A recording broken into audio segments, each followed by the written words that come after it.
ঢকুৱাখানা ঘোনাখতি সীমান্তৱৰ্তী ১ নম্বৰ চলিচুকত মিচিংসকলৰ পৰম্পৰাগত পৰাগ উৎসৱৰ লাইখুটা স্থাপন। মিচিংসকলৰ অৰাধ্য দৈ পলক সাক্ষী কৰি ১ নম্বৰ চলিচুকত এই উৎসৱৰ প্ৰস্তুতি। প্ৰায় ১০ বছৰৰ পিছত অঞ্চলটোত অনুষ্ঠিত হ'ব এই উৎসৱ, যাক কেন্দ্ৰ কৰি ঐনিতম আৰু গুমৰাগ নৃত্যৰ মুখৰিত হৈ পৰিব চৌপাশ। আৰু অহা মাৰ্চ মাহৰ ১১, ১২ আৰু ১৩ তাৰিখে অনুষ্ঠিত হ'ব এই অনুষ্ঠানৰ মূল পৰ্ব।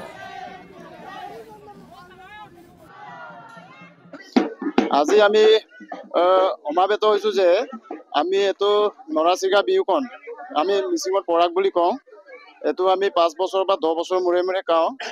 আমি এইটো ধনী পল, কাৰ্চিং কাৰবাং, তেজী মেল আঁকিক লৈ আমি এইটো পৰাগ উৎসৱটো পালন কৰা হয় প্ৰতিটো ৫ বছৰ বা ১০ বছৰ মূৰে মূৰে। আমি ১ নং চলিচুক ৰাইজে এনেকৈ সিদ্ধান্ত কৰা হ'ল যে অহা ১২, ১৩, ১৪ মাৰ্চ অসমীয়া ফাগুন, লাষ্ট ফাগুনত আমি এইটো সামৰি কৰিম। আৰু আজি আমি এইটো